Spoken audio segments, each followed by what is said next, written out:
Americans lost 42 hours to traffic in 2023. You've sat there, watching one green light rescue exactly 3 cars. It feels ridiculous because it is. So we ran an AI city experiment, not a shiny fantasy skyline, a brutally constrained city plan. Most people think better cities mean wider roads, taller buildings, and maybe a decorative robot tree. But cities aren't machines with loose screws. They're millions of people making conflicting promises to each other. We gave the AI traffic, housing, transit, zoning, crime, flood, and budget data.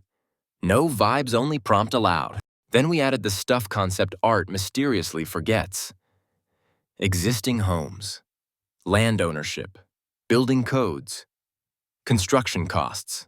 The AI couldn't bulldoze a neighborhood just because its map looked cleaner. Tiny victory for actual humans. And we scored every proposal on more than speed. Cost, safety, housing stability, access, heat, and flood resilience all counted. That sounds obvious. It isn't. Because one hidden decision can make the same AI plan helpful or horrifying. We'll get to that hidden decision. First, the AI met our first villain, traffic itself. Its first instinct was familiar. Add road lanes where traffic bottlenecks. That can briefly help. Then easier driving attracts more driving, a pattern called induced demand. The road eats its own lunch. Houston's Katy Freeway became as wide as 26 lanes in places. More space didn't magically end congestion. That's not a traffic cure. It's a bigger parking lot that occasionally moves. Once we penalized new car traffic, the AI shifted. It protected bus lanes, shortened crossings, and filled dangerous sidewalk gaps. Notice the trick. It wasn't inventing teleportation. It was finding waste between things we already build. Still, average commute time is a sneaky metric. Rush hour is when a network gets punched in the face. So we tested peak demand, a road closure, and an ambulance route. A plan that wins only on Tuesdays is not a plan. The best transport idea was often boringly buildable.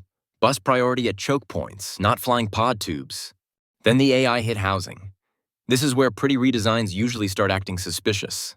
A model sees underused land. A resident sees the kitchen where their kid does homework. That doesn't mean nothing can change. It means displacement must be a cost, not an invisible side effect. We required the AI to preserve affordable homes, identify vacant parcels first, and show who benefits block by block. Because a city average can improve while one neighborhood gets quietly sacrificed. Averages are very polite liars. The AI then proposed parks where heat and tree cover data said they mattered most. Good start. But parks can raise nearby land values. Without protections, shade can become a luxury product. So we paired upgrades with affordability rules and local ownership tools. Better sidewalks need better safeguards. Next came the budget, where every heroic master plan meets its natural predator, arithmetic. We gave it a fixed capital budget and yearly maintenance costs. A fountain is cheap until it needs feeding forever. Suddenly, the AI stopped proposing magic infrastructure. It phased projects and reused existing streets. That is AI at its best, not pretending physics is optional. Finding a smarter order of operations. Then we tested floods. A city can save 5 minutes on a commute and lose everything in one storm. The model mapped low ground, drainage gaps, and critical routes to hospitals. That turns maps into preparedness. Still, data has blind spots. Crime reports show reported crime, not every place people feel unsafe. A missing number isn't a clean zero. Sometimes it is a missing story. That is why residents entered the experiment. Not as decorative feedback, as people with vetoes, memories, and better local knowledge. One route might save riders time but cut through a playground. The spreadsheet calls that efficient. Parents may call it absolutely not. Democracy is not a bug in planning. It's the part where people decide what progress is worth. We also compared the AI's ideas with standard planner and transit engineer approaches. AI got no gold star for sounding futuristic. Often it rediscovered known good ideas. Frequent buses, mixed uses, safer crossings, unsexy, useful stuff. Its advantage was speed. It could generate thousands of trade-offs before a meeting's coffee went cold. That makes AI a powerful option generator. It does not make it an elected mayor with a magic zoning wand.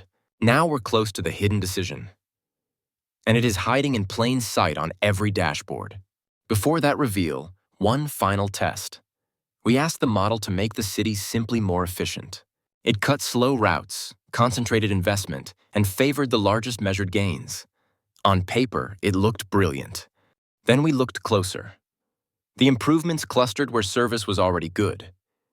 The neglected areas stayed neglected.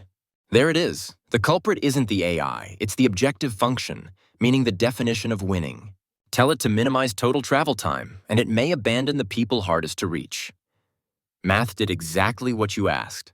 Tell it nobody should lose access to school, work, parks, or emergency care, and the whole answer changes. This is the payoff. AI can design a better city only after people define better. And better isn't a universal score. For someone, it is catching the last bus home without choosing between groceries and a ride. For someone else, it is an ambulance not getting trapped. Or a child crossing one less dangerous street. Those are not minor details. They are the city. The skyline is just the lid. The buildable future is less glamorous than the renders. It is transparent assumptions, public review, and plans you can challenge. Let AI test the consequences faster. Let engineers check reality. Let residents choose the trade-offs. So can AI design a better city? Yes, as a tool. No, as a substitute for public judgment. The real experiment was never whether software could draw roads. It was whether we would tell it who roads are for. Would you trust AI with your neighborhood if you could see every rule it used? Tell me below. Cities aren't puzzles to solve. They're promises to keep. Subscribe for more.